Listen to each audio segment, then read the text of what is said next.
اعوذ باللہ السمیع العلیم من الشیطان الرجیم من ہمزہ ونفخہ ونفثہ۔ سورہ بقرہ کی آیت نمبر 163 اور 164 میں اللہ رب العالمین فرماتا ہے، اور اے لوگوں، تمہارا الہ تو بس ایک الہ ہے، اور وہ رحمان اور رحیم ہے۔ اس رحمان و رحیم کے علاوہ کوئی الہ نہیں۔ بے شک آسمانوں اور زمین کی پیدائش میں، رات اور دن کے ایک دوسرے کے پیچھے آنے جانے میں، ان کشتیوں میں جو لوگوں کے فائدہ کی اشیاء لے کر سمندر میں چلتی رہتی ہیں، اس بارش میں جو اللہ نے آسمان سے اتاری، پھر اس کے ذریعے زمین کو اس کی موت کے بعد زندہ کر دیا، اور اس میں ہر قسم کے جانوروں کو پھیلایا، اور ہواؤں کے چلانے میں، اور ان بادلوں میں جو آسمان اور زمین کے درمیان مسخر کر دیے گئے ہیں، ان لوگوں کے لیے جو سمجھ بوجھ رکھتے ہیں، اللہ کے الہ واحد ہونے کی بہت سی نشانیاں موجود ہیں۔ اللہ تبارک و تعالیٰ فرماتا ہے، اے لوگوں، تمہارا الہ ایک ہے۔ الہ اتنا جامع لفظ ہے کہ کسی ایک لفظ سے اس کا وسیع مفہوم ادا نہیں ہو سکتا۔ لفظ الہ میں جو صفات اور خصوصیات پائی جاتی ہے، کوئی ایک لفظ ان صفات و خصوصیات کا احاطہ نہیں کر سکتا۔ الہ کے معنی ہے وہ ہستی جس کی عبادت کی جائے، جس کو حاکم اور بادشاہ مانا جائے، جس سے مدد طلب کی جائے، جو لاشانی اور لازوال ہو، جو بے نظر بے مثال ہو، جو یکتا اور اکیلا ہو، جس سے کوئی چیز پوشیدہ نہ ہو، جو ہر جگہ سے ہر شخص کی پکار سنتا ہو، جو عالم الغیب ہو، جو دلوں کا حال جانتا ہو، جو دلوں کے ارادوں سے واقف ہو، جو ہر چیز پر قادر ہو، جو اپنے ہر ارادے کو پورا کرنے کی قدرت رکھتا ہو، جو مجبور نہ ہو، عاجز نہ ہو، جو ہر چیز کا خالق ہو، مالک ہو، بے عیب ہو، وغیرہ وغیرہ۔ الہ صرف اللہ رب العالمین واحد لا شریک لہ ہے۔ لفظ الہ میں توحید کے تمام پہلو اور شعبے اس طرح سمو دیے گئے ہیں کہ توحید کے سلسلے میں مزید کچھ کہنے کی ضرورت باقی نہیں۔ توحید کے سلسلے میں جو تفصیلات بیان کی جاتی ہے، وہ گویا لفظ الہ کی تصریحات و توضیحات ہیں۔ اگر کوئی شخص تفصیل میں نہ جانا چاہے تو وہ صرف لفظ الہ کی حقیقت کو اچھی طرح سمجھ لے۔ الہ کی حقیقت کو اچھی طرح سمجھ لینے کے بعد کوئی وجہ نہیں کہ کچھ بھی کوئی شخص کسی قسم کے شرک کا ارتکاب کر بیٹھے۔ لفظ الہ کی حقیقت کو سمجھ لینے کے بعد اب ان آیتوں پر غور کیجئے، جن میں اللہ تبارک و تعالیٰ نے الوہیت کو صرف اپنے لیے مخصوص کر لیا ہے۔ اللہ تبارک و تعالیٰ فرماتا ہے سورہ نساء کی آیت نمبر 171 میں، صرف اللہ ہی ایک الہ ہے۔ سورہ مائدہ کی آیت نمبر 73 میں اللہ رب العالمین فرماتا ہے، کوئی الہ نہیں سوائے ایک الہ کے۔ اللہ رب العالمین کا ارشاد گرامی ہے سورہ انعام کی آیت نمبر 19 میں، اے رسول صلی اللہ علیہ وسلم، ان سے پوچھئے، کیا واقعی تم اس بات کی شہادت دیتے ہو کہ اللہ کے ساتھ اور بھی الہ ہیں؟ اور اگر وہ شہادت دیں تو ان سے کہہ دیجئے کہ میں اس بات کی شہادت نہیں دیتا، اور اے رسول صلی اللہ علیہ وسلم، ان سے یہ بھی کہہ دیجئے کہ بس اللہ رب العالمین ہی الہ ہے، اور میں یقیناً تمہارے شرک سے بیزار ہوں۔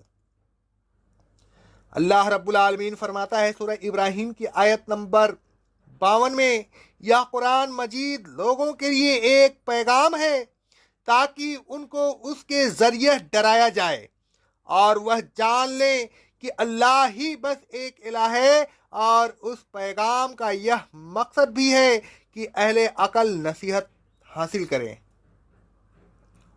اللہ رب العالمین فرماتا ہے سورہ النحل کی آیت نمبر 22 میں، اے لوگو تمہارا الہ بس ایک الہ ہے،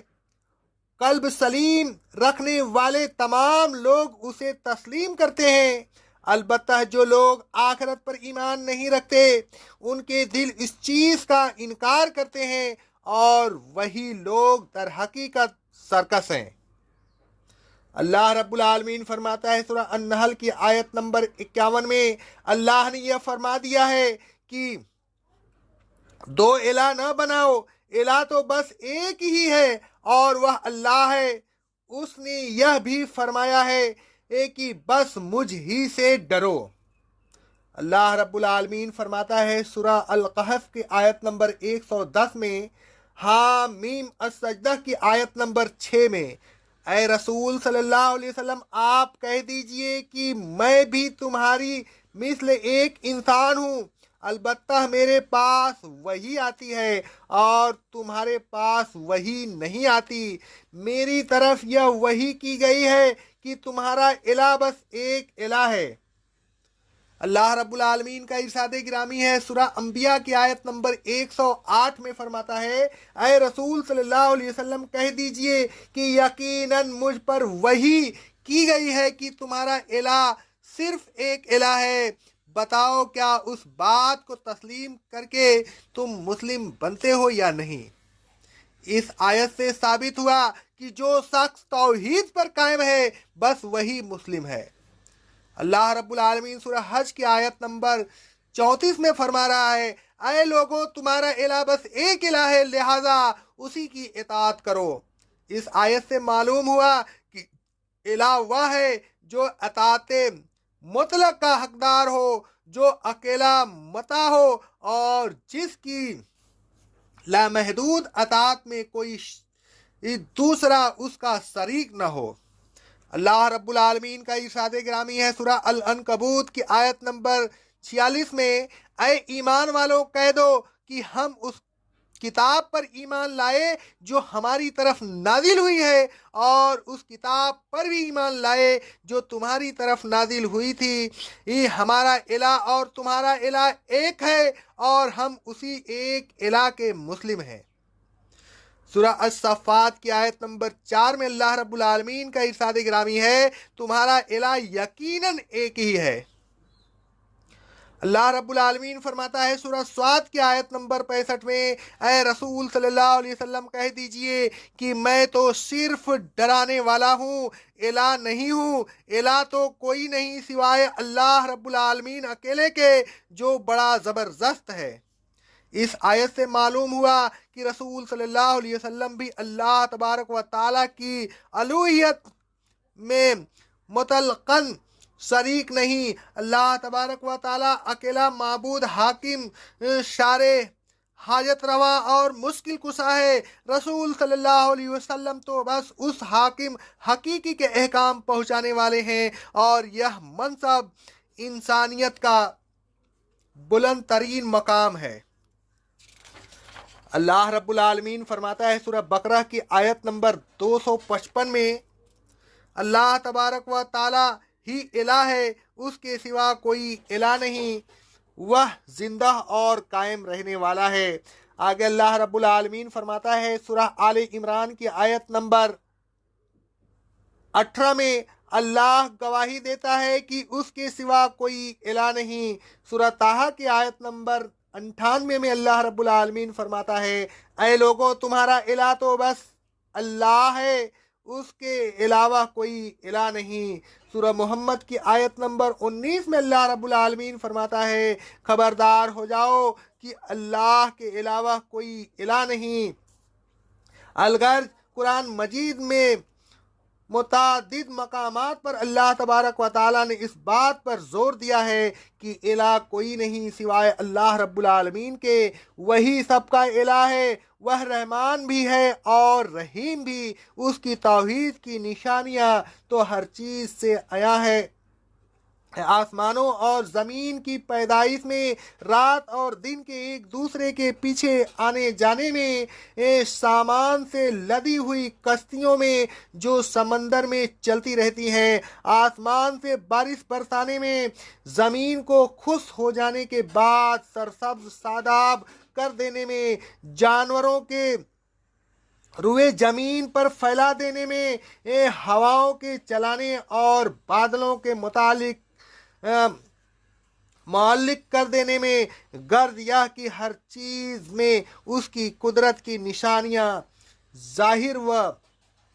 باہر ہیں، اور یہ ایسی باتیں ہیں کہ جس کو اللہ تبارک و تعالیٰ کے علاوہ کوئی سر انجام نہیں دیتا اور نہ دے سکتا ہے۔ یعنی اللہ تعالیٰ ہی وہ واحد ہستی ہے جو نظام کائنات کو چلا رہا ہے، ان کاموں میں کوئی اس کا شریک نہیں، تو پھر اس کی ذات، اس کی صفات اور اس کے حقوق میں کوئی کیسے شریک ہو سکتا ہے؟ جن لوگوں میں ذرا سی بھی عقل ہو وہ اس چیز کو بڑا آسانی سے سمجھ لیتے ہیں۔ آسمانوں اور زمین کی پیدائش اور اسی قسم کی دوسری چیزوں کی طرف اللہ تبارک و تعالیٰ نے مختلف مقامات پر توجہ دیتے ہوئے اپنی توحید کو ثابت کیا ہے۔ مثلا اللہ رب العالمین فرماتا ہے سورہ لقمان کی آیت نمبر 10 اور 11 میں، اللہ رب العالمین نے آسمانوں کو بغیر ستون کے پیدا کیا جیسا کہ تم انہیں دیکھتے ہو، زمین میں پہاڑوں کو گاڑ دیا کہ کہیں زمین کو لے کر ڈگمگا نہ جائے، زمین میں ہر قسم کے جانور پھیلا دیے اور آسمان سے پانی برسایا اور اس سے ہر قسم کے عمدہ چیزیں اگائی۔ اے لوگو، یہ تو سب کچھ اللہ کی پیدا کی ہوئی چیز ہے، تو اب تم مجھے بتاؤ کہ اللہ کے علاوہ جو معبودان باطل تم نے بنائے رکھے ہیں، ان لوگوں نے کیا پیدا کیا؟ یقیناً انہوں نے کچھ نہیں پیدا کیا، تو پھر یہ تمہارا ظلم ہے کہ تم انہیں اللہ کا شریک بناتے ہو۔ حقیقت یہ ہے کہ ظالم صریح گمراہی میں مبتلا ہے۔ اقول قولی ھذا استغفر اللہ استغفر اللہ استغفر اللہ۔